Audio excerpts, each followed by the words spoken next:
തേടുന്നത് എന്തിനാണ്? ഉപകാരം കിട്ടുന്നല്ലേ. എന്നാൽ അവർക്ക് തന്നെ പടച്ചവന്റെ തീരുമാനത്തിനപ്പുറത്ത് ഒരു ഉപകാരത്തെയും ഉടമപ്പെടുത്താൻ അവർക്ക് എന്ത് ചെയ്യൂല, സാധിക്കുകയില്ല. അതുപോലെ തന്നെ ഒരു ഉപദ്രവത്തെയും അവരെന്ത് ചെയ്യുന്നില്ല, ഉടമപ്പെടുത്തുന്നില്ല. അപ്പൊ ജിന്ന് സഹായിക്കും, മലക്ക് സഹായിക്കും, ഔലിയാക്കൾ സഹായിക്കും, അമ്പിയാക്കൾ സഹായിക്കും. അതുകൊണ്ട് അവരോടൊക്കെ നമുക്ക് വിളിച്ചു തേടാം. അല്ലെങ്കിൽ നമ്മൾ തേടാൻ പാടില്ല, തേടുന്നവരെ സഹായിക്കും. അങ്ങനെയുണ്ടല്ലോ ഒരു വാദം. നമ്മൾ എന്ത് ചെയ്യാൻ പാടില്ല, തേടാൻ പാടില്ല. ജിന്നിനോട് നമ്മൾ വിളിച്ചു തേടാൻ പാടില്ല, ശിർക്കാണ്. പക്ഷെ ജിന്നിനെ വിളിച്ചു തേടുന്നവരെ അവരെന്ത് ചെയ്യും, സഹായിക്കും. മലക്കിനെ വിളിച്ചു തേടിയാൽ അവരെ സഹായിക്കും. നമ്മൾ തേടാൻ പാടില്ല എന്ന് പറഞ്ഞ ആൾക്കാരുണ്ട്. സഹായിക്കുക. അള്ളാഹ് എന്താ പറഞ്ഞത്? ലാ യംലികൂന ലി അൻഫുസിഹിം നഫ. ആ വിളിച്ചു തേടപ്പെടുന്ന ജിന്നിനോ മലക്കിനോ അല്ലെങ്കിൽ അമ്പിയാക്കൾക്കോ ഔലിയാക്കൾക്കോ തന്നെ ഒരു ഉപകാരത്തെ കൊണ്ടുവരാൻ അവർക്ക് എന്ത് ചെയ്യൂല, സാധിക്കൂല. വലറ, ഉപദ്രവത്തെയും കൊണ്ടുവരാൻ സാധിക്കൂല. പിന്നെ ഓല വിളിച്ചു തേടിയാൽ വേറുള്ളവരെ വിളിച്ചു തേടിയാൽ സഹായിക്കും എന്ന് പറഞ്ഞാൽ എന്താ അർത്ഥമുള്ളത്? ഒരു സഹായം ചെയ്യാൻ പറ്റൂല. അതാണ് നേരത്തെ പറഞ്ഞു 14-ാമത്തെ ആയത്തിൽ വേറൊരു രീതിയിൽ ലാ യസ്തജീബൂന ലഹും ബിശൈഇൻ, ഒരു കാര്യത്തിലും എന്ത് ചെയ്യൂല, ഉത്തരം ചെയ്യൂല. പിന്നെ ഉത്തരം ചെയ്യുന്നു പറഞ്ഞാൽ അത് ഖുർആനിന് എതിരാണെന്നേ പറയാൻ പറ്റുള്ളൂ. ഉത്തരം ചെയ്യൂല എന്നല്ല പറയാ. വേറെ ചില പറയാല്ല ഉത്തരം ചെയ്യുന്നു, അല്ലെ? വായിക്കൂടാതെ ഉത്തീരം ചെയ്യും ഞാനെന്നോവർ, അല്ലെ? അങ്ങനെയാണ് പാട്ടുകാര് പറഞ്ഞിരുന്നത്, പഴയ മാലകളിലൊക്കെ പറഞ്ഞത്. അങ്ങനെ ചെയ്യൂലാണ്. അതുപോലെ തന്നെ പാടില്ല, ശിർക്കാണ്. പക്ഷെ ഒരാള് വിളിച്ചു തേടിയാൽ ഉത്തരം ചെയ്യും എന്ന വാദം അതും തെറ്റാണ്. അങ്ങനെ ഉത്തരം ചെയ്യൂല, ഉപകാരം ചെയ്യൂല, ഉപദ്രവവും അവർക്ക് സ്വന്തമായി വരുത്തിവെക്കാൻ സാധ്യമല്ല. എത്ര ക്ലിയർ ആണ്. എന്നിട്ട് അള്ളാഹ് ചോദിക്കുക, കുൽ ഹൽ യസ്തവിൽ അഅ്മ വൽ ബസീർ. കുൽ, പ്രവാചകരെ ചോദിച്ചു നോക്ക്, ഹൽ യസ്തവി, സമമാകുമോ, അൽ അഅ്മ, കണ്ണു കാണാത്തവനും, വൽ ബസീർ, കണ്ണു കാണുന്നവനും സമമാകുമോ? എന്താ അവിടെ ഉപമ പറയാൻ കാരണം? കണ്ണു കാണുന്നവനാണ് യഥാർത്ഥ സത്യവിശ്വാസി. കണ്ണു കാണാത്തവനോടാണ് സത്യനിഷേധി അള്ളാഹ് ചെയ്തിട്ടുള്ളത്, ഉപമിച്ചിട്ടുള്ളത്. അപ്പൊ കണ്ണു കാണുന്നവനും കണ്ണു കാണാത്തവനും സമമാണോ? ഒരിക്കലും സമമല്ല. കണ്ണു കാണുന്നവനും കണ്ണു കാണാത്തവനും ഒരിക്കലും സമമല്ല. അതുപോലെയാണ് പടച്ചവന് പരിപൂർണമായി കീഴ്പ്പെട്ട് പടച്ചവനെ മാത്രം ആരാധിച്ച് ജീവിക്കുന്നവനും പടച്ചവന് കീഴ്പ്പെടാതെ പടച്ചവന്റെ കൽപ്പനക്ക് വിധേയമാവാതെ പടച്ചവനല്ലാത്തവരെ ആരാധിച്ച് ജീവിക്കുന്നവരും തമ്മിൽ ഏതുപോലെയാണ്? അഅ്മയാണ് അവൻ, എന്നാൽ ബസീർ യഥാർത്ഥ സത്യം ഉൾക്കൊണ്ടവനാണ് എന്ന്. ഒരിക്കലും സമമാണോ എന്ന് ചോദിച്ചാൽ സമമാവുകയില്ല. അതുപോലെ തന്നെ ളുലുമാത്തുൻ നൂറും സമമാണ്. അം ഹൽ തസ്തവി ളുലുമാത്തു വന്നൂർ. അം ഹൽ തസ്തവി, സമമാകുമോ? അൽ-ളുലുമാത്ത്, ഇരുട്ട് സമമാകുമോ? വന്നൂർ, പ്രകാശവും സമമാണോ? ഇരുട്ടും പ്രകാശവും തുല്യമാണോ? ഒരിക്കലും തുല്യമല്ല, സമമാവുകയില്ല. ഇരുട്ട് വേറെയാണ്, നൂറ് വേറെയാണ്. അപ്പൊ അതുപോലെയാണ് നൂറിനോടാണ് ഉപമിച്ചത് സത്യവിശ്വാസിയെ. സത്യനിഷേധിയെ ഏതിനോട് ഉപയോഗിച്ചു? ളുലുമാത്തിനോട് ഉപയോഗിച്ചു. അപ്പൊ കണ്ണു കാണാത്തവനും കണ്ണു കാണുന്നവനും സമമല്ലാത്തതുപോലെ, ഇരുട്ടും പ്രകാശവും സമമല്ലാത്തതുപോലെ സത്യവിശ്വാസിയും സത്യനിഷേധിയും ഒരിക്കലും എന്ത് ചെയ്യുകയില്ല, സമമാവുകയില്ല. അം ജഅലൂ ലില്ലാഹി ശുറകാ, അം, അതല്ല, ജഅലൂ, അവർ നിശ്ചയിക്കുകയാണോ? അഥവാ ആകാശങ്ങളെയും ഭൂമിയെയും സൃഷ്ടിച്ചു പരിപാലിക്കുന്നത് അള്ളാഹുവാണ് എന്ന് അംഗീകരിച്ചിട്ടും അത് ബോധ്യമുണ്ടായിട്ടും ആ അള്ളാഹുവിന് പുറമെ മറ്റുള്ളവരെ വിളിച്ചു തേടുന്ന ആളുകൾ, ആ ആളുകൾ അം ജഅലൂ, അവർ നിശ്ചയിക്കുകയാണോ? അം, എന്ത്? ലില്ലാഹി, അള്ളാഹുവിന് ശുറകാ, പങ്കാളികളെ. അള്ളാഹുവിന് എന്ത് ചെയ്തിട്ടില്ല? പങ്കാളിയെ നിശ്ചയിച്ചിട്ടില്ല. എന്നാൽ അള്ളാഹുവിനെ മാത്രം ആരാധിക്കേണ്ടതിന് പകരം ആ അള്ളാഹു അല്ലാത്തവരെ കൂടി ആരാധിക്കുന്നവർ അള്ളാഹുവിന് പങ്കാളികളെ നിശ്ചയിക്കുകയാണോ? അം ജഅലൂ ലില്ലാഹി ശുറക്കാ, അതല്ല അവർ അള്ളാഹുവിന് പങ്കാളികളെ നിശ്ചയിച്ചിട്ടുണ്ടോ? അള്ളാഹ്ക്ക് അള്ളാഹ് എന്ത് ചെയ്തിട്ടില്ല? പങ്കാളിയെ നിശ്ചയിച്ചിട്ടില്ല. അള്ളാഹ് അഹദ്, ഖുൽ ഹുവല്ലാഹു അഹദ്, ല്ലേ? അള്ളാഹു സ്വമദ്, നിരാശയനാണ്. അവൻ ആരെയും ആശ്രയിക്കുകയില്ല. ലം യലിദ് വലം യൂലദ്, അവൻ മകനല്ല, പുത്രനല്ല, അതോടൊപ്പം തന്നെ പിതാവുമല്ല. ആരുടെയും പിതാവുമല്ല, ആരുടെയും പുത്രനുമല്ല. വലം യകുല്ലഹു കുഫുവൻ അഹദ്, അവന് തുല്യരായിട്ട് മറ്റാരുമില്ല. ഇത് നമ്മൾ ആവർത്തിച്ച് പാരായണം ചെയ്യുന്ന. പക്ഷെ ഇത് റബ്ബറിയാതെ അള്ളാഹുവിന് അവർ പങ്കാളികളെ ചേർക്കുകയാണോ? ഇതേ ചോദ്യം വേറെ രീതിയിൽ ഖുർആൻ ചോദിച്ചിട്ടുണ്ട്. സൂറത്ത് യൂനുസില് 18-ാമത്തെ ആയത്തിൽ വയഅ്ബുദൂന മിൻ ദൂനില്ലാഹി മാ ലാ യളുറുഹും വലാ യൻഫഉഹും യഖൂലൂന ഹൗലായി ശുഫആഉനാ ഇൻദല്ലാഹ് ഖുൽ അതുനബ്ബിഊന അല്ലാഹ ബിമാ ലാ യഅലമു ഫിസ് സമാവാതി വൽ അർള് എന്നാണ് അവിടെ ചോദ്യം ഉന്നയിച്ചത്. എന്താ? അള്ളാഹുവിന് പുറമെ ഉപകാരമോ ഉപദ്രവമോ ചെയ്യാത്തവരെ അവർ ആരാധിച്ചു. എന്നിട്ട് പറഞ്ഞു ഹൗലായി ശുഫആഉനാ ഇൻദല്ലാഹ്, ഇവർ അള്ളാഹുവിന്റെ അടുക്കൽ ഞങ്ങൾക്ക് എന്ത് ചെയ്യും? ശിപാർശ പറയും. ഞങ്ങൾ ഈ വിളിച്ചു തേടുന്ന ശക്തികളൊക്കെ നാളെ പരലോകത്തിൽ എന്ത് ചെയ്യും?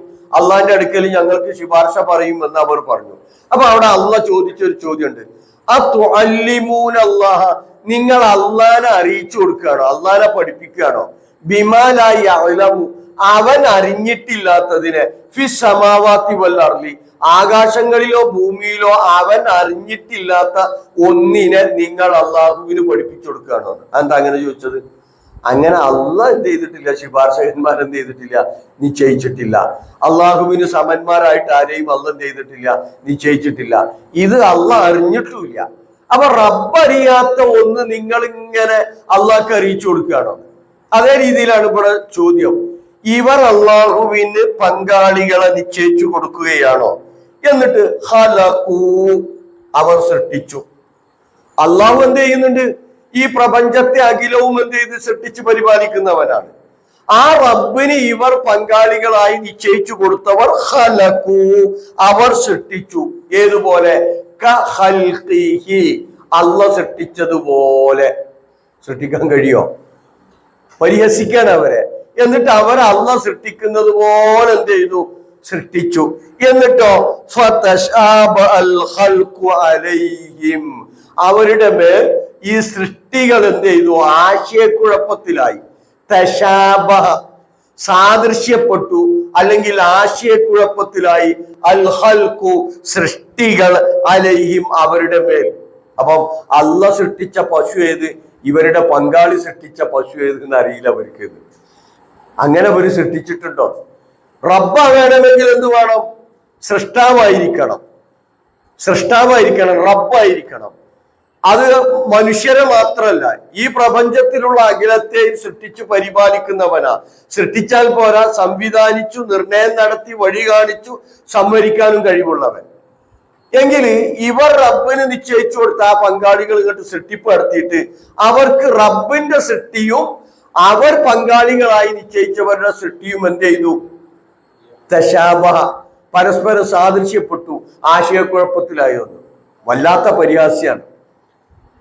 അഥവാ പടച്ചവന് പുറമെ നിങ്ങൾ മറ്റുള്ളവരെ വിളിച്ചു തേടുന്നുവെങ്കിൽ ആ പടച്ചവന് നിശ്ചയിച്ച പങ്കാളികൾ എന്താണ് ഇവിടെ ഉണ്ടാക്കിയെന്ന് കാണിച്ചു തരുന്നത്. അത് സൂറത്തുൽ ലുഖ്മാനിൽ ചോദിച്ചിട്ടുണ്ട് ഖുർആൻ. ഹാദാ ഖൽഖുല്ലാഹ് അറൂനി മാദാ ഖലഖല്ലദീന മിൻ ദൂനിഹി.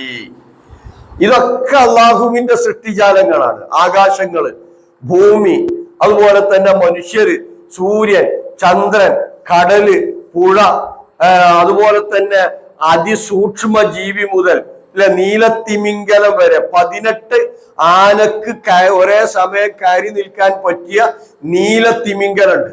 18 ആനക്ക്, ആഫ്രിക്കൻ ആനക്ക് അതിന്റെ പുറത്ത് കയറിക്കാൻ പറ്റുന്ന അത്രയും വലുപ്പം ഉണ്ടാവും. അതിന് ടൺ കണക്കിന് ഭക്ഷണം വേണം ഒരു നേരം. അങ്ങനെയുള്ള വമ്പൻ ജീവി മുതൽ അതിസൂക്ഷ്മമായിട്ടുള്ള ജീവജാലങ്ങൾ വരെ, ആകാശങ്ങളും ഭൂമിയും ആരാ സൃഷ്ടിച്ചത്? ഇതൊക്കെ റബ്ബ് സൃഷ്ടിച്ചതാ. ശരി, എങ്കിൽ പടച്ചവന് പുറമെ നിങ്ങൾ വിളിച്ചു തേടുന്ന ആരാധ്യന്മാരുണ്ടല്ലോ, അവരെന്താ സൃഷ്ടിച്ച എനിക്കൊന്ന് കാണിച്ചു തരീന്ന്. അറൂനി മാതാ ഖലഖല്ലദീന മിൻ ദൂനി കാണിച്ചു കൊടുക്കാൻ പറ്റുമോ? നോക്കൂ, ഖുർആൻ അള്ളാഹ് അത് മറ്റൊരു രീതിയിൽ ഇവിടെ ചോദിക്കുകയാണ്, പരിഹാസ്യത്തോടു കൂടി. അള്ളാഹ്ക്ക് എന്ത് ചെയ്തു? പങ്കാളികളെ നിശ്ചയിച്ചു. എന്നിട്ട് ആ പങ്കാളികൾ എന്ത് ചെയ്തു? അള്ളാഹ് സൃഷ്ടിക്കുന്നത് പോലെ സൃഷ്ടിച്ചു. എന്നിട്ട് അള്ളാഹിന്റെ സൃഷ്ടിയും അവരുടെ സൃഷ്ടിയും തമ്മിൽ എന്ത് ചെയ്തു? അവർക്ക് ആശയക്കുഴപ്പത്തിലായി, സാദൃശ്യപ്പെട്ടു. അങ്ങനെ ഉണ്ടായിട്ടുണ്ടോ കൂട്ടരെ? ഇല്ലല്ലോ, അസംഭവ്യമല്ലേ. അതാണ് ഖുർആൻ എടുത്തു പറഞ്ഞത്. എന്നിട്ട് അള്ളാഹ് കുൽ വീണ്ടും പ്രഖ്യാപിക്കുകയാണ്, പ്രവാചകരെ പ്രഖ്യാപിക്കുക, അല്ലാഹു ഖാലിഖു കുല്ലി ഷൈഇൻ, എല്ലാറ്റിനെയും സൃഷ്ടിച്ചവൻ ആരാണ്? അള്ളാഹുവാണ്. ഖാലിഖു കുല്ലി ഷൈഇൻ, എല്ലാറ്റിനെയും സൃഷ്ടിച്ചവൻ അള്ളാഹുവാണ്. അതുകൊണ്ട് തന്നെ ആ അള്ളാഹുവിന്റെ സൃഷ്ടിപ്പിന് പുറമെ, ആ റബ്ബിന് പുറമെ വേറൊരു ആരാധ്യനുമില്ല. ഖാലിഖു കുല്ലി ഷൈഇൻ വഹുവൽ വാഹിദുൽ ഖഹാർ, വഹുവ അവൻ, അൽ വാഹിദ് ഏകനാണ്, അൽ ഖഹാർ സർവാധിപതിയാണ്. അൽ വാഹിദുൽ ഖഹാർ സർവാധിപതിയാണ്, ഏകനാണ്, എല്ലാറ്റിന്റെയും ആധിപത്യം അവനാണ്. ലഹുൽ മുൽക്ക് എന്ന് ഖുർആൻ എടുത്ത് പറഞ്ഞു സൂറത്ത് ഫാത്തിറിൽ. ലഹുൽ മുൽക്ക് വല്ലദീന യദ്ഊന മിൻ ദൂനിഹി മാ യംലികൂന മിൻ ഖിത്മീർ, സർവാധിപതി അല്ലാഹുവാണ്. ആ റബ്ബിന് പുറമെ നിങ്ങൾ വിളിച്ചു തേടുന്നവർ മാ യംലികൂന മിൻ ഖിത്മീർ, ഒരു കാരക്കക്കുരുവിന്റെ പാട പോലും എന്ത് ചെയ്യുന്നില്ല? ഉടമപ്പെടുത്തുന്നില്ല. അവൻ സർവാധിപതിയായ, എല്ലാറ്റിനെയും സൃഷ്ടിച്ചു പരിപാലിക്കുന്ന, നിർണയം നടത്തി വഴി കാണിച്ചു കൊടുത്ത, സംഹരിക്കാൻ കഴിവുള്ള റബ്ബിനെ വിട്ടിട്ട് മൺമറഞ്ഞു പോയവരോട് തേടുകയാണോ? ആ റബ്ബിന് പുറമെ വേറെയുള്ള ആരാധ്യന്മാരെ നിങ്ങൾ സ്വീകരിക്കുകയാണോ? ഇതിലും വലിയ പൊട്ടത്തരം എന്താണ്? ഇതിലും വലിയ ബുദ്ധിത്വം വേറില്ല. അപ്പൊ ആ റബ്ബ് ഏകനാകുന്നു. ഇനി ആരാവൻ? അൻസലമിനസമായി മാ, അൻസലമിനസമായി മാ, ആകാശത്തു നിന്ന് അവൻ എന്ത് ചെയ്തിട്ടുണ്ട്? മഴ വർഷിപ്പിച്ചിട്ടുണ്ട്. അപ്പൊ മഴ എടുത്തു നോക്കും നിങ്ങൾ. ആകാശത്തു നിന്ന് മഴ വർഷിപ്പിച്ചിട്ടുണ്ട് എന്ന് പറയുമ്പോൾ വെറുതെ മഴ അല്ലേ എന്ന് പറഞ്ഞാൽ പോരാ. അപ്പൊ ആ മഴ ഇങ്ങോട്ട് വർഷിക്കണമെങ്കിൽ ഉണ്ടാവേണ്ട ഒരുപാട് കാര്യങ്ങൾ നമ്മൾ നേരത്തെ പറഞ്ഞിട്ടുണ്ട്. മേഘം രൂപപ്പെടണം, അല്ലെ? മേഘത്തെ അട്ടിയാക്കണം, അതിനെ ഘനീഭവിപ്പിക്കണം, പോരാ അതിനെ മഴ ആവശ്യമുള്ള നാട്ടിലേക്ക് കാറ്റിനെ അയച്ചിട്ട് എന്ത് ചെയ്യണം? തെളിച്ചു കൊണ്ടുപോകണം. ഇങ്ങനെയൊക്കെ ഉണ്ട്. അതിനപ്പുറം ആ മഴവെള്ളം എന്ത് ചെയ്യണം? ഭൂമിയിൽ തങ്ങി നിർത്തുന്നതാക്കി തീർക്കണം. നിർണയം നടത്തണം. എത്ര മഴയാണ് വേണ്ടത് എന്ന് എന്ത് ചെയ്യണം? നിർണയിക്കണം. എപ്പോഴൊക്കെയാണ് അത് കൊടുക്കേണ്ടത് എന്ന് നിർണയിക്കണം. അല്ലാതെ ഒരു വർഷത്തേക്കുള്ളത് ഒരു ദിവസമായിട്ട് പെയ്താൽ, ഒരു വർഷത്തേക്കുള്ള മഴ ഒറ്റ ദിവസമായിട്ട് പെയ്താൽ എന്തായിരിക്കും അവസ്ഥ? പിന്നെ ഇവിടെ ആരും ഉണ്ടാവില്ല. അപ്പൊ എപ്പോഴൊക്കെയാണ് അത് പെയ്യേണ്ടത്? അതിന്റെ തോതനുസരിച്ച് ഇറക്കണം. ആരാണ് ഇത് സംവിധാനിച്ചു തന്നിട്ടുള്ളത്? അല്ലെ? ഇവിടെ കൊട്ടപ്പുറത്ത് മതി, അങ്ങോട്ട് തുറക്കക്ക് വേണ്ടാന്ന് തീരുമാനിച്ചതാര്? നിങ്ങൾ ആലോചിച്ച് നോക്ക്. നല്ലൊരു വേനൽക്ക് കൊട്ടപ്പുറത്ത് മഴ പെയ്തു, അവിടെ മഴ പെയ്യണില്ലെങ്കിൽ അപ്പുറത്തേക്ക് മഴ കൊടുത്തില്ല, തുറക്കക്കാർക്ക് കൊടുത്തില്ല. ഇത് ഇവിടെ ഉള്ള ഏതെങ്കിലും ഒരു സൃഷ്ടിയാണ് ഇങ്ങനെ ചെയ്യുന്നത് എന്തെങ്കിൽ എന്തേക്കാർ അടി തീർത്താൽ തീരുവോ? അപരിപ്പിക്കുന്നവർ തെരഞ്ഞു വരും തുറക്കക്കാര്. കൊട്ടപ്പുറത്തുകാർക്ക് മാത്രം കൊടുത്തില്ല എന്ന് വെച്ചിട്ട്, അല്ലേ? ഇതോ കൊട്ടപ്പുറത്ത് നല്ല മഴ കിട്ടീണല്ലോ, നമ്മക്ക് കിട്ടിയില്ലട്ടോ. നമ്മക്കും കിട്ടിയെങ്കിൽ എന്നുള്ളത് ഏത് നിരീശ്വരവാദി പറയും. നമ്മക്കൊരു മഴ കിട്ടിയോ, ചൂടെടുത്തിട്ട് വയ്യ, കുടിവെള്ളം വറ്റി, അല്ലെ? ഇന്നിപ്പോ ഒരു ടാങ്ക് അടിച്ചിട്ടുള്ളൂ, അതിപ്പോ 3/4 ടാങ്കായി, തീർന്നു, അല്ലെ? അപ്പൊ ഒരു മഴ കിട്ടിയെങ്കിൽ എവിടെ ചെന്ന് മുട്ടണത്? ഏതോ ഒരു ശക്തിയുണ്ട്. അപ്പൊ ഇതൊക്കെ കൃത്യമായിട്ട് കൊടുക്കണല്ലോ, നിർണയിച്ച് കൃത്യമായി കൊടുക്കണം. നിങ്ങൾ ആലോചിച്ച് നോക്ക്.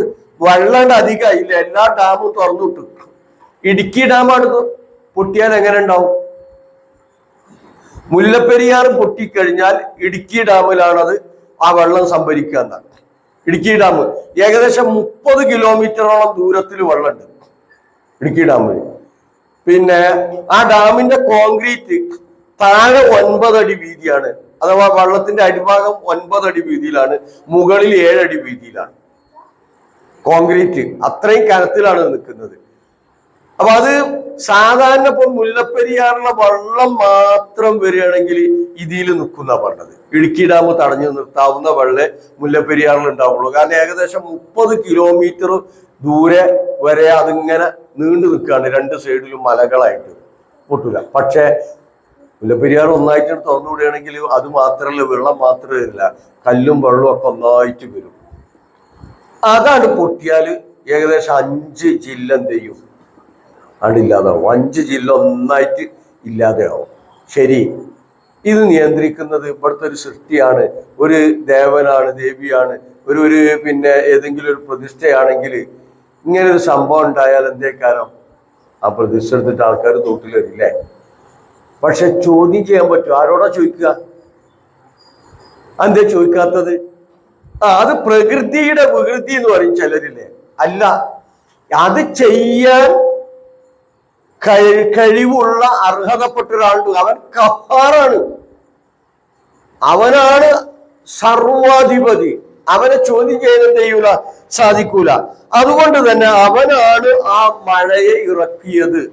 എന്നിട്ടോ അപ്പൊ മഴ പറഞ്ഞിട്ട് ഇനി ഉപമ പറയാൻ കേട്ടോ. മഴ ഫസാലത്ത് ഔദിയത്ത്, ഫസാലത്ത് അങ്ങനെ അത് ഒഴുകി, ആ മഴവെള്ളം ഒഴുകി. സാല ഒഴുകിന, സാലത്ത് അത് ആ മഴവെള്ളം ഒഴുകി. ഔദിയത്തുൻ താഴ്വരകളിലൂടെ, ബി ഖദരിഹ അതിന്റെ തോതനുസരിച്ച് ഒഴുകി. അപ്പൊ അള്ളാഹ് മഴ പെയ്താൽ ഒഴുകാനുള്ള സംവിധാനങ്ങളൊക്കെ ഉണ്ടാക്കിയിട്ടുണ്ട്. പുഴ ഉണ്ടാക്കിയിട്ടുണ്ട്, തോടുണ്ടാക്കിയിട്ടുണ്ട്, പുറമെ മനുഷ്യൻ നിർമ്മിച്ചതുണ്ട്. പക്ഷെ പലതും മനുഷ്യൻ എന്ത് ചെയ്തു? തൂർത്തു അല്ലെ? അതുപോലെ തന്നെ വെള്ളം കെട്ടി നിൽക്കേണ്ട ചതുപ്പുകളൊക്കെ ഉണ്ടായിനി, അതൊക്കെ തൂർത്തുകാണ്ട് പള്ളി വരെ ഉണ്ടാക്കി നമ്മള് അല്ലെ? പള്ളികൾ വരെ നിർമ്മിച്ചതാണ്, വയല് തൂർത്തിട്ടാണ് ഉണ്ടാക്കിയിട്ടുള്ളത്. അതൊക്കെ വെള്ളം കെട്ടി നിൽക്കാൻ വേണ്ടി ഈ ഭൂമിയിൽ തന്നെ പടച്ചവൻ സംവിധാനിച്ചിട്ടുള്ള സംവിധാനങ്ങളാണ്. അപ്പൊ ഏതായാലും ആ മഴവെള്ളം അങ്ങനെ താഴ്വരകളിലൂടെ ഒഴുകി. എങ്ങനെ? ബി ഖദരിഹ തോതനുസരിച്ച്. ഔദിയത്ത് തന്നെ വാദി, അതിന്റെ ബഹുവചനാണ് കേട്ടോ ഔദിയത്തായി വന്ന്. മലകളിൽ നിന്നൊക്കെ ഒലിച്ചിറങ്ങിയ വെള്ളം താഴ്വരകളിലൂടെ അങ്ങനെ ഒഴുകി. ബി ഖദരി അതിന്റെ തോതനുസരിച്ച്. അങ്ങനെ ഒഴുകുമ്പോൾ ഫഹ്തമല അപ്പോൾ വഹിച്ചു അസൈലു ആ ഒഴുക്ക്. ആ മഴവെള്ളം ഇങ്ങനെ ഒഴുകി പോകുമ്പോൾ ആ ഒഴുക്ക് വഹിച്ചു കൊണ്ടുപോയി. ഫഹ്തമല സൈലു ആ ഒഴുക്ക് വഹിച്ചു കൊണ്ടുപോയി. സബദ നുര, പതിനുരയൊക്കെ കണ്ടിട്ടില്ലേ? അതിനാണ് സബദ് എന്ന് പറയാ. ഈ മുകളിൽ ഇങ്ങനെ പൊങ്ങി വരുന്ന സബദ് നുര ഉണ്ടായിരുന്നു. അപ്പൊ നല്ല കുത്തൊഴുക്കിൽ എന്ത് ചെയ്യും? നല്ല പതയും നുരയും ഒക്കെ ഉണ്ടാവും, അല്ലെങ്കിൽ ചപ്പ് ചവറുകളൊക്കെ ഉണ്ടാവും. ഉസാഹ് എന്ന് പറയാം. ഇവിടെ നുരയാണ് ഉദ്ദേശിച്ചത്. അപ്പൊ ആ വെള്ളം ഇങ്ങനെ കൂലം കുത്തി ഒഴുകുമ്പോ ആ വെള്ളത്തിന്റെ മുകളിലൂടെ ഇങ്ങനെ നുര ഒഴുകിപ്പോയി. എന്നിട്ടോ പൊങ്ങി നിൽക്കുന്ന നുരയുമായി അത് പോയി. എന്നിട്ട് എടുത്തു പറയാണ്, മഴയെ കുറിച്ചാണ് പറഞ്ഞത്. എന്നാൽ അടുത്തത് പറയാം, നിങ്ങൾ കത്തിക്കുന്നവയിലുമുണ്ട്, ഫിന്നാറി അഗ്നിയിലിട്ട് നിങ്ങൾ കത്തിക്കുന്നവയിലുമുണ്ട് എന്ന് വെച്ചാൽ ലോഹത്തെ കുറിച്ചാണ് പറയുന്നത്. അഗ്നിയിലിട്ട് ചുട്ടുപഴിപ്പിക്കുന്ന ലോഹത്തിലുമുണ്ട്. എന്തിനാണ് നിങ്ങൾ അത് അഗ്നിയിലിട്ട് ചുട്ടുപഴിപ്പിക്കുന്നത്? ഈ ബുദ്ധി ആഭരണം ഉണ്ടാക്കണമെന്ന് ആഗ്രഹിച്ചുകൊണ്ട്, ഈ ബുദ്ധി പ്രതീക്ഷിച്ചുകൊണ്ട്, ആഗ്രഹിച്ചുകൊണ്ട്. ഹില്യത്ത് എന്ന് പറഞ്ഞാൽ ആഭരണം ഉണ്ടാക്കണമെന്ന് ആഗ്രഹിച്ചുകൊണ്ട് അല്ലെ? വെള്ളിയോ സ്വർണ്ണമൊക്കെ ആഭരണം ഉണ്ടാക്കണമെന്ന് ആഗ്രഹിച്ചിട്ട് എന്ത് ചെയ്യും? തീയിലിട്ടിട്ട് എന്ത് ചെയ്യും? കാച്ചിയെടുക്കും. അപ്പൊ ആ കാച്ചിയെടുക്കുന്ന ലോഹങ്ങളിലുമുണ്ട്. ഔ മത്താവിൻ അല്ലെങ്കിൽ വല്ല ഉപകരണവും ഉണ്ടാക്കണമെന്ന് ആഗ്രഹിച്ചുകൊണ്ട്. മത്താഴ് ഉപകരണം. ഇപ്പൊ ഇരുമ്പൊക്കെ ചുട്ടുപഴുപ്പിക്കാറുള്ളത് എന്തിനാണ്? എന്തെങ്കിലും ഉപകരണം, നമുക്ക് പരിചയമുള്ള കത്തിയോ കൈക്കോട്ടോ അല്ലെങ്കിലും മഴുവോ അല്ലെങ്കിൽ കമ്പിപ്പാര ഇതൊക്കെ അല്ലേ? ഇതുപോലുള്ള വല്ല ഉപകരണങ്ങളും ഉണ്ടാക്കണമെന്ന് കരുതി, അല്ലെങ്കിൽ ആഭരണം ഉണ്ടാക്കണമെന്ന് വിചാരിച്ച് തീയിലിട്ട് നിങ്ങൾ കത്തിക്കുന്ന ലോഹങ്ങളിലുമുണ്ട് സബദുൻ മിസ്ലു ഇതുപോലുള്ള നുര. എന്താ ഇതിന്റെ കീടെന്നാണ് പറയാറുള്ളത്. അതിനൊരു ദുർഗന്ധാണ്. അപ്പൊ മഴവെള്ളത്തില് ആ ശക്തമായ മഴവെള്ളപ്പാച്ചിലിൽ നൂര സബതും നൂര പൊങ്ങി വരുന്നത് പോലെ ഈ ഇരുമ്പോ അല്ലെങ്കിൽ ലോഹങ്ങളോ ചുട്ടുപഴുപ്പിക്കുമ്പോൾ അതിൽ നിന്നും എന്ത് ചെയ്യാറുണ്ട്? നൂര പൊങ്ങി വരാറുണ്ട്. സബദുൻ മിസ്ലുഹു, അതുപോലെയുള്ള നൂര. എന്നിട്ട് അള്ളാഹ് പറയാണ് കദാലിക യളിബുല്ലാഹു, ഇപ്രകാരം അള്ളാഹു ഉപമിക്കുകയാണ്. കദാലിക, ഇപ്രകാരം. എപ്രകാരം? മഴ വർഷിച്ചു, വെള്ളമൊക്കെ എന്ത് ചെയ്തു? താഴ്വരകളിലൂടെ അങ്ങനെ ഒഴുകിപ്പോയി. എന്നിട്ടോ അതിലുണ്ടായിരുന്ന നൂര അത് നശിച്ചു പോകുന്നു. അതുപോലെ തന്നെയാണ് ചുട്ടുപഴുപ്പിക്കുന്ന ലോഹത്തിൽ നിന്ന് നിങ്ങൾ ആഭരണങ്ങളോ ആയുധങ്ങളോ ഒക്കെ ഉണ്ടാക്കിയെടുക്കുന്നു, ഉപകരണങ്ങളൊക്കെ ഉണ്ടാക്കിയെടുക്കുന്നു, മത്താവും ഹില്യത്തൊക്കെ ഉണ്ടാക്കിയെടുക്കുന്നു. അതിലുമുണ്ട് നൂര. ഇതിനെ അള്ളാഹ് ഉപമിക്കുന്നു. കദാലിക യളിബുല്ലാഹു അൽ ഹഖ വൽ ബാതില, സത്യത്തെയും അസത്യത്തെയും അള്ളാഹ് ഉപമിക്കുകയാണ്. അപ്പം സത്യം ഏതാണ്? ശുദ്ധമായ ജലം, അതാണ് സത്യം. ബാത്തിൽ ഏതാണ്? സബദൻ റാബിയ, ആ പൊങ്ങി വന്ന നുര. മനസ്സിലായില്ലേ? ആ ലോഹത്തിൽ നിന്ന് നിങ്ങൾ ഉണ്ടാക്കിയെടുത്ത ഉപകരണവും അതുപോലെ തന്നെ ആ ആഭരണവും ഹില്യത്ത് മത്താൾ, അതാണ് ഹക്ക്. എന്നാൽ അപ്പുറത്തോ നിങ്ങൾ കീടമായി ഒഴിവാക്കിയതാണ് എന്ത്? അസത്യം. അപ്പൊ ഖുർആൻ അള്ളാഹു സത്യത്തിനും അസത്യത്തിനും ഹക്കിനും ബാത്തിലും ഉപമ പറയാണ്. മനുഷ്യർക്ക് മനസ്സിലാക്കുന്നത് പോലെ നൂര മനുഷ്യർക്ക് ഉപകരിക്കൂല, എന്നാൽ ശുദ്ധമായ ജലമാണ് മനുഷ്യർക്ക് എന്ത് ചെയ്യുക? ഉപകരിക്കുക. സത്യമാണ് മനുഷ്യന്റെ ജീവിതത്തിൽ ഉപകരിക്കുക. ബാത്തിൽ എന്ത് ചെയ്യൂല? ഒരിക്കലും എന്ത് ചെയ്യൂല? ഉപകരിക്കൂല. ബാത്തിലിന് ചിലപ്പോ എന്ത് ചെയ്യുണ്ടാവും? ചിലപ്പോ നൈമിഷികമായിട്ടുള്ള എന്തെങ്കിലുമൊക്കെ ലഭ്യമായി എന്ന് വരും. എന്നാൽ ആത്യന്തികമായി ശാശ്വതമായി ബാത്തിൽ എന്ത് ചെയ്യുകയില്ല? ഉപകരിക്കുകയില്ല. ഹക്ക് മാത്രമേ ഉപകരിക്കുകയുള്ളൂ. അപ്പം ഹക്കിനെയും ബാത്തിലിനെയും അള്ളാഹു ഉപമിക്കുന്നു. എന്നിട്ട് വീണ്ടും അള്ളാഹ് പറയാം ഫമസബദു, എന്നാൽ ആ നൂര, വെള്ളത്തിൽ നിന്നോ ലോഹത്തിൽ നിന്നോ ഉണ്ടായ ആ നൂര ഫയദ്ഹബു, അത് നശിച്ചു പോകുന്നു. ജുഫാഅൻ, മറഞ്ഞ് വറ്റി വരണ്ട് അതെന്ത് ചെയ്യുന്നു? നശിച്ചു പോകുന്നു. ആ സബദ് പിന്നെ ലഭ്യമാവുന്നില്ല. എന്നാൽ ജനങ്ങൾക്ക് ഉപകാരം ലഭിക്കുന്ന ആ വെള്ളം ഭൂമിയിൽ തങ്ങി നിൽക്കുന്നു. അത് തങ്ങി നിൽക്കുന്നു. അല്ലെ? വല്ല തടാകത്തിലോ വല്ല കിണറിലോ വല്ല കുളങ്ങളിലോ അല്ലെങ്കിൽ വല്ല ചതുപ്പ് പ്രദേശങ്ങളിലൊക്കെ പോയിട്ട് ആ ഉറവകളിൽ ആ വെള്ളം എന്ത് ചെയ്യുന്നു? തങ്ങി നിൽക്കുന്നു.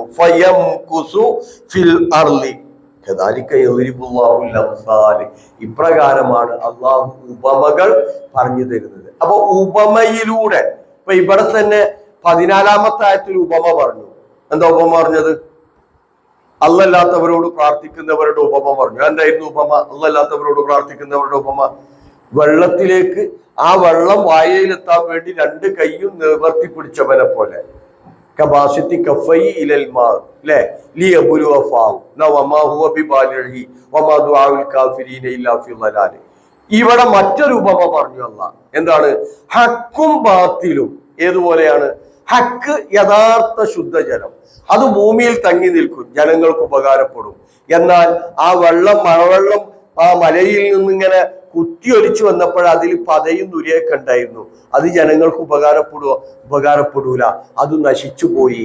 ഇതുപോലെ ബാത്തിൽ എന്ത് ചെയ്യും? തകർന്നു പോകും. അള്ളാഹു ഏകനാണ് എന്നുള്ളതാണ് ഹക്ക്. അല്ലെ? ഖുൽ ജാഅൽ ഹഖു വസഹഖൽ ബാത്തിലു ഇന്നൽ ബാത്തില കാന സഹൂക. ഇദാ ജാഅൽ ഹഖ്, സത്യം വന്നിരിക്കുന്നു. സഹഖൽ ബാത്തിലു, ബാത്തിൽ തകർന്നു പോയിരിക്കുന്നു. ഇന്നൽ ബാത്തില കാന സഹൂക, ബാത്തിൽ തകരുക തന്നെ ചെയ്യും.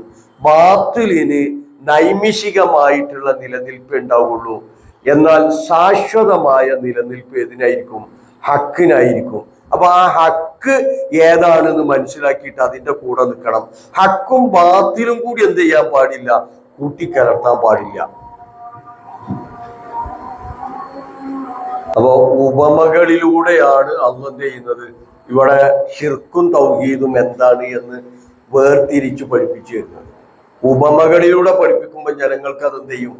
കുറച്ച് ബോധ്യപ്പെടുന്നു. അപ്പൊ DPP ഇപ്പൊ ഉണ്ടോ? വിദ്യാഭ്യാസ മേഖലയിൽ പഴയ കാലത്തൊക്കെ ഉണ്ടായിരുന്നില്ല DPP മോഡൽ. എന്താ? ഉപമകളിലൂടെ കുട്ടികൾക്ക് എന്ത് ചെയ്യാം? കാര്യങ്ങൾ പറഞ്ഞു കൊടുക്കുക എന്നുള്ളത്. അത് ഖുർആന്റെ ഒരു ശൈലിയാണ്. ഇനി എടുത്തു നോക്ക്. ലില്ലദീന ഇസ്തജാബൂ ലിറബ്ബിഹിം അൽ ഹുസ്ന വല്ലദീന ലം യസ്തജീബൂ ലഹു ലൗ അന്ന ലഹും മാ ഫിൽ അർളി ജമീഅൻ വമിത്ലഹു മഅഹു ലഫ്തദൗ ബിഹി ഉലൈക ലഹും സൂഉൽ ഹിസാബ് വമഅവാഹും ജഹന്നം വബിഇസൽ മിഹാദ്.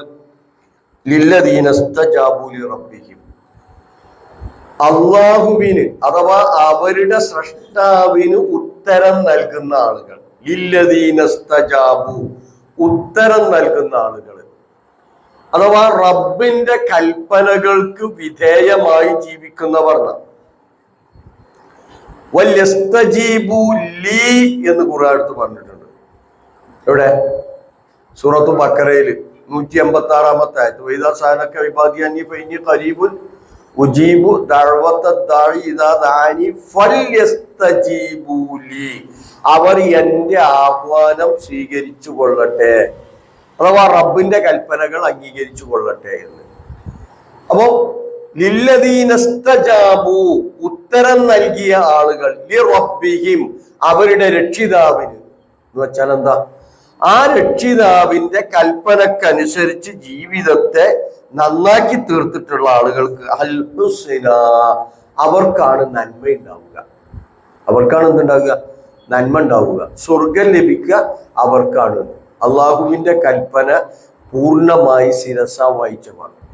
എന്നാൽ വല്ലദീന ലം യസ്തജീബൂ ലഹു, വല്ലദീന ലം യസ്തജീബൂ, ഉത്തരം നൽകിയിട്ടില്ലാത്തവർ, ലഹു, അവന്. ആർക്ക്? റബ്ബിന്, തങ്ങളുടെ സ്രഷ്ടാവിന് ഉത്തരം നൽകാത്തവർ. നിങ്ങൾ ആലോചിച്ച് നോക്കിയട്ടെ, സ്രഷ്ടാവ് കൽപ്പിച്ചിട്ട് ഉത്തരം നൽകാതിരിക്കുക എന്ന് പറഞ്ഞാൽ, അല്ലേ? നമ്മളൊരു നായനെ വളർത്തി നമ്മൾ, അല്ലേ? ആ നായ നമ്മൾ പറഞ്ഞു കേട്ടിട്ടില്ലെങ്കിൽ, നായനെ സൃഷ്ടിച്ചേ നമ്മളൊന്നുമല്ല, നമ്മള് വളർത്തിയത് ഒരു നായനാണ്. ആ നായനെ വളർത്തിയിട്ട് ആ നായ നമ്മൾ പറഞ്ഞു കേട്ടിട്ടില്ലെങ്കിൽ നമ്മളെല്ലാം ഉണ്ടാക്കിയത്, അല്ലേ? നമ്മളെ മക്കളെ വളർത്തി, അല്ലെങ്കിൽ നമ്മളൊരു അടിമയെ വളർത്തിക്കൊണ്ടുവരുന്നു, ഒരാളെ വളർത്തിക്കൊണ്ടുവരികയാണ് നമ്മൾ. അയാൾക്ക് വേണ്ടതൊക്കെ നമ്മൾ കൊടുക്കുന്നു, ഭക്ഷണവും വസ്ത്രവും പാർപ്പിടവും ഒക്കെ നമ്മൾ കൊടുത്തു. എന്നിട്ട് നമ്മൾ അയാൾ പറഞ്ഞു കേട്ടിട്ടില്ലെങ്കിൽ സൃഷ്ടിച്ചേ നമ്മളല്ല, നമ്മൾ വളർത്തുന്നേ ഉള്ളൂ. എത്ര ഗൗരവത്തിലാണ് നമ്മൾ അതിനെ കാണുക. ഓനെ അങ്ങനൊക്കെ, എനിക്ക് റോട്ടുമെന്ന് കിട്ടിയതാണ്, അല്ലേ? എന്നിട്ട് ഞാൻ ഓനെങ്ങനെ വളർത്തിക്കൊണ്ടുവന്നു, എൻ്റെ സ്വന്തം മോനെ പോലെ ഞാൻ വളർത്തിക്കൊണ്ടുവന്നിട്ട് ഇപ്പൊ ഞാൻ പറഞ്ഞത് കേൾക്കാന് ഓന് വയ്യല്ലേ? നമ്മൾ സൃഷ്ടിച്ചിട്ടില്ല, കുറച്ച് തിന്നാൻ കൊടുത്തിട്ടുള്ളൂ, നമ്മൾ ജീവവായു ഒന്നും കൊടുത്തിട്ടില്ല. പക്ഷെ നമ്മൾ അവന് ദുനിയാവിൽ ആവശ്യമുള്ളതൊക്കെ കൊടുത്തിട്ട് വളർത്തിക്കൊണ്ടുവന്നു. ആ വളർത്തിക്കൊണ്ടുവന്നവൻ നമ്മൾ പറഞ്ഞത് കേട്ടിട്ടില്ലെങ്കിലോ? എന്റെ ഗൗരവത്തില, എത്ര ഗൗരവത്തിലാണ് നമ്മൾ എടുക്കുക. എനിക്കിപ്പൊ ഞാൻ പറഞ്ഞ് കേൾക്കാൻ ഒഴിവില്ലല്ലടാ ചോദിക്കൂലേ, അല്ലെങ്കിൽ ഒഴിവില്ലടി എന്ന് ചോദിക്കും. വളരെ ഗൗരവത്തില. എന്നാ അള്ളാഹു സൃഷ്ടാവാണ്. ആ സൃഷ്ടാവിന്റെ കൽപ്പനക്ക് വിധേയമായി ജീവിക്കുന്നവർ, അവർക്ക് സ്വർഗമുണ്ട്. എന്നാൽ അവന്റെ കൽപ്പനക്ക്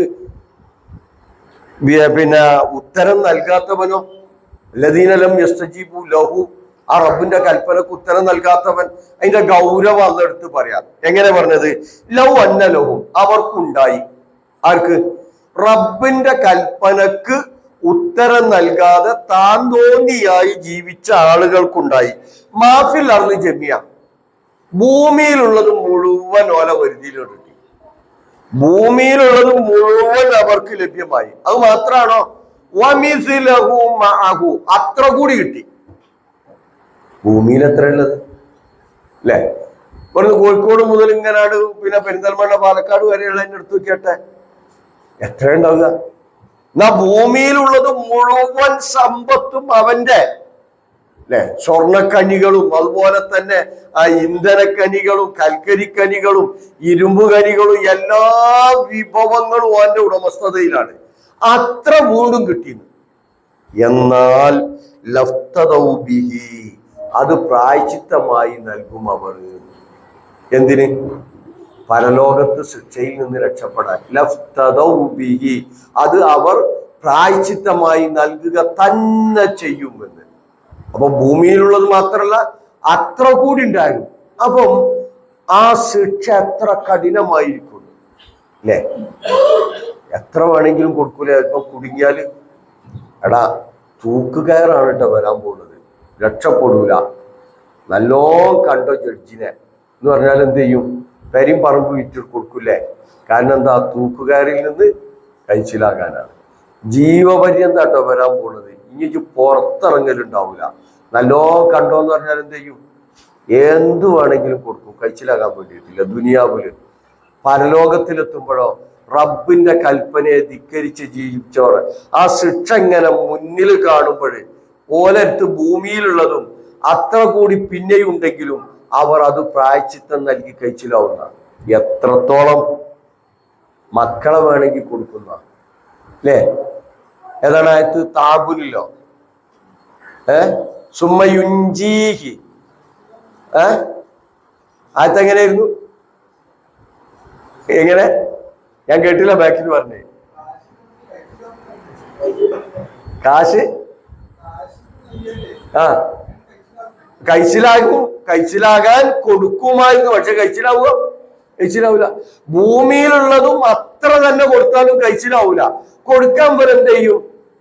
തയ്യാറാവുകയും ചെയ്യുന്നു അല്ലെ? മക്കളെ കൊടുക്കും. ഇനി വമൻഫിൽ അർളി ജമിഅ എന്നാ ഖുർആൻ പറഞ്ഞത്. ഭൂമിയിലുള്ള മുഴുവൻ ആൾക്കാരും ഞാൻ പിടിച്ചറപ്പേ സുമ്മയുഞ്ചി, പിന്നെന്ത് ചെയ്യണം? എനിക്ക് രക്ഷപ്പെടണം. അതിനെന്താ മാർഗം? അത് ചോദിക്കും മനുഷ്യൻ. അപ്പം ആലോചിച്ച് നോക്കിയാട്ടെ, ആ ശിക്ഷ എത്രയായിരിക്കും, അതിന്റെ ഗൗരവം എത്രയാണെന്ന് ഖുർആൻ നമ്മെ ബോധ്യപ്പെടുത്തുകയാണ്. അപ്പൊ ഏറ്റവും ബുദ്ധിയതാ അള്ളാഹുവിന്റെ കൽപ്പനക്ക് ഉത്തരം നൽകി ആ റബ്ബിന്റെ കൽപ്പനക്ക് വിധേയമായി ജീവിക്കലാണ് ഏറ്റവും ബുദ്ധി. അല്ലെങ്കിൽ ഇനി അവനോ ലഹും സൂഉൽ ഹിസാബ്, വളരെ മോശമായ വിചാരണ അവൻ നേരിടേണ്ടി വരും. ലഹും, അവർക്കുണ്ടാവും സൂഉൽ ഹിസാബ്, വളരെ മോശമായ വിചാരണ ഉണ്ടായിരിക്കും. വിചാരണ എവിടുന്ന് തുടങ്ങും? ഇവിടുന്ന് തുടങ്ങും. മരണത്തിന്റെ സമയം മുതൽ തുടങ്ങും. മലക്കാള് കൊട്ടിയിട്ടാണ് കൊണ്ടുപോകുക. യളിരിബൂന വുജൂഹും വഅദ്ബാറഹും. സൂറത്തു അന്നാമിലും കാണാം, സൂറത്തു നഹലിലും കാണാം.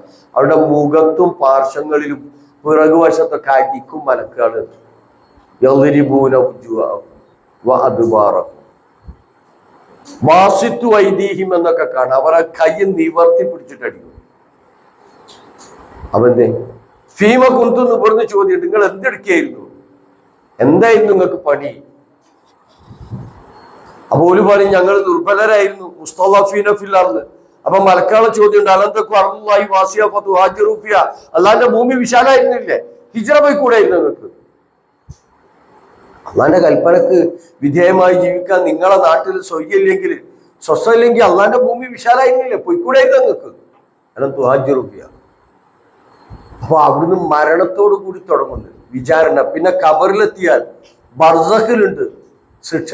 ലഹും സൂഉൽ ഹിസാബ്, വളരെ മോശപ്പെട്ട വിചാരണ അവർ നേരിടേണ്ടി വരും. ഒരവസാനോ ഈ വിചാരണക്ക് ശേഷം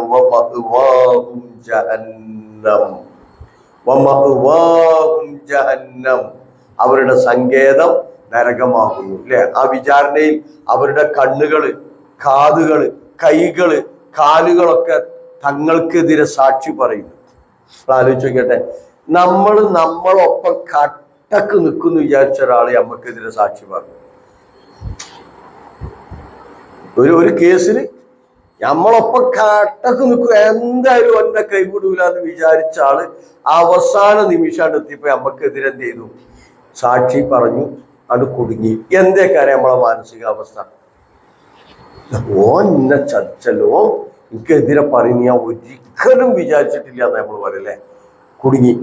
എന്നാലോ നമ്മളെ കണ്ണ് നമുക്കെതിരെ സാക്ഷി പറയാം, നമ്മളെ കാത് നമുക്കെതിരെ സാക്ഷി പറയാം, നമ്മളുടെ തൊലി നമ്മൾക്കെതിരെ സാക്ഷി പറയാം, നമ്മളുടെ കൈകൾ നമുക്കെതിരെ സംസാരിക്കുക, നമ്മളുടെ കാലുകൾ നമുക്കെതിരെ സാക്ഷി പറയാം. ഒന്ന് ആലോചിച്ച് നോക്കിയാട്ടെ നിങ്ങൾ. സഹിക്കാൻ കഴിയും മനുഷ്യന്? സൂലിസാബ് മാത്രല്ല, ഈ അവന്റെ ശരീരത്തിലെ ഓരോ അവയവും അവനെതിരെ സാക്ഷി പറയാ.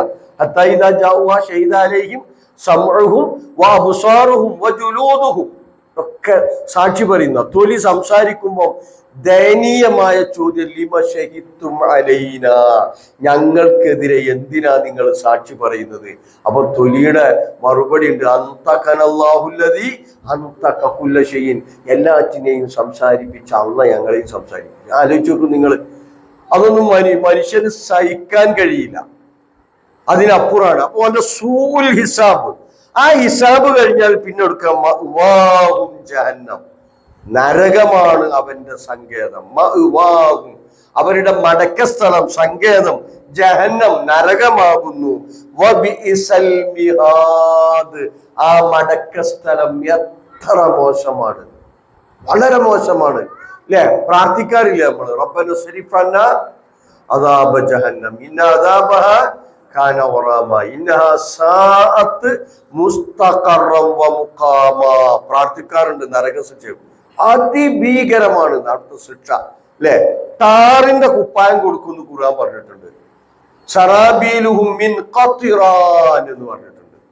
അതിൽ കുടിക്കാൻ ലഭിക്കുന്ന അതികഠിനമായ ചൂടുള്ള, അതികഠിനമായ തണുപ്പുള്ള, അങ്ങേറ്റം ദുർഗന്ധം വമിക്കുന്ന ജലം അല്ലെ?